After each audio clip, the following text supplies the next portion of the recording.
Oke, welcome back to my YouTube channel. Jadi kita di sini akan melanjutkan soal tes psikotes dari perusahaan Wingsput, part keduanya ya. Oke, di sini ada 3 bagian. Yang bagian pertama itu adalah tes gambar, kemudian yang kedua adalah tes Kraepelin, kemudian yang terakhir adalah tes PPS atau kepribadian.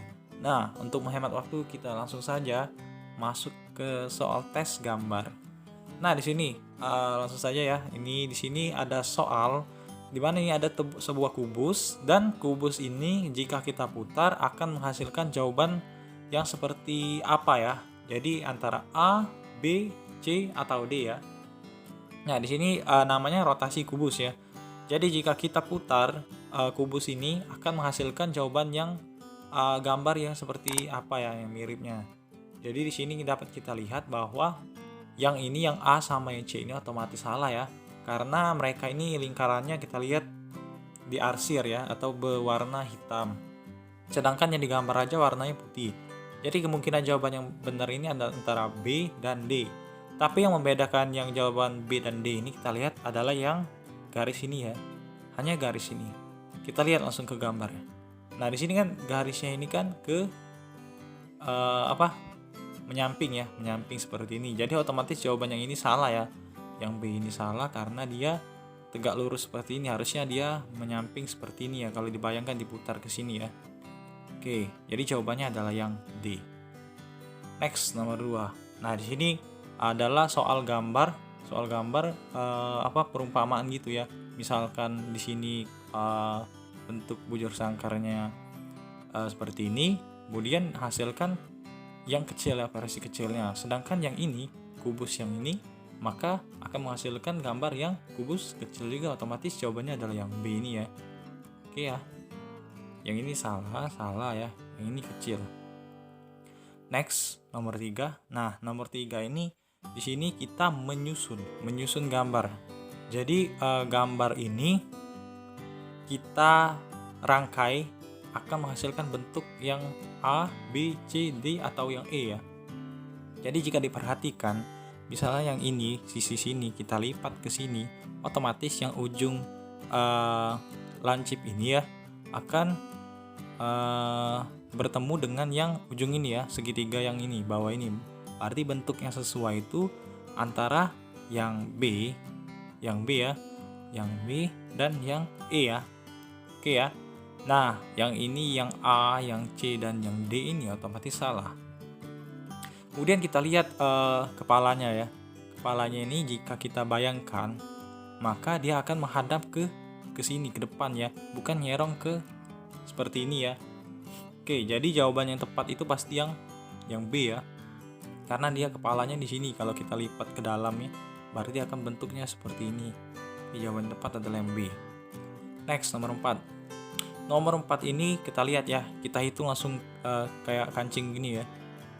Gambar plus lingkaran gini. Jadi di sini ada 4, di sini ada 3, di sini ada 2. Berarti nextnya itu adalah berarti 1 ya, kayak deret gambar gitu ini. Kemudian yang ininya berpindah posisi dari sini, dari sini, dari sini, berarti yang di sini ya. Oke, yang tepat itu pasti gambar yang berarti yang ini ya. Karena ada ininya 1 aja, cuma yang ininya. Otomatis kan dari 4, 3, 2, 1. Jadi jawabannya yang tepat adalah yang E. Next, nomor 5. Nah, untuk nomor 5 ini kejelian mata ya.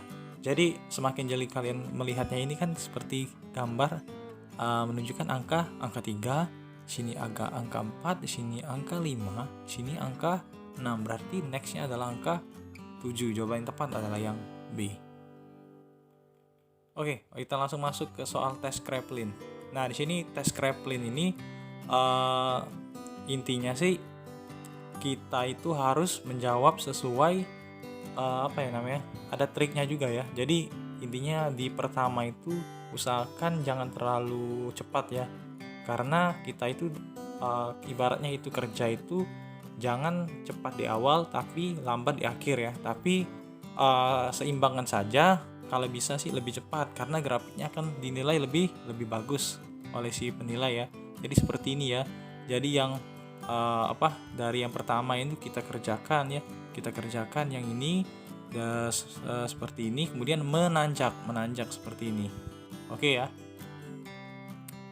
Jadi intinya seperti itu ya cara kerja untuk menjawab tes Kraepelin ini. Dan untuk hasilnya itu bisa kita lihat ya. Jika hasil Anda menunjukkan grafik datar itu berarti stabil gini ya. Artinya menunjukkan Anda dapat bekerja dengan stabil dan tidak mudah terpengaruh dengan lingkungan. Intinya kalian bisa konsisten juga ya. Tapi akan lebih baik jika jawaban kalian itu menanjak grafiknya.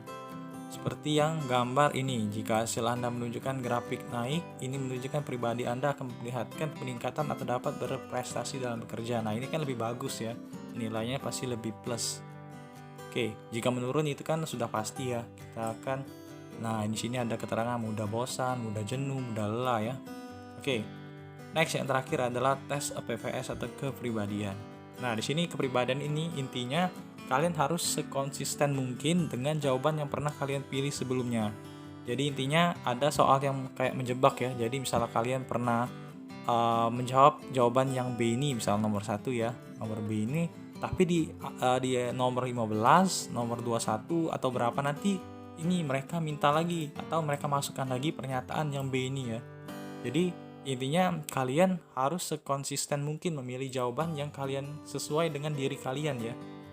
Intinya sih jawaban kalian yang pertama itu menentukan jawaban untuk soal berikutnya ya di PPS ini ya.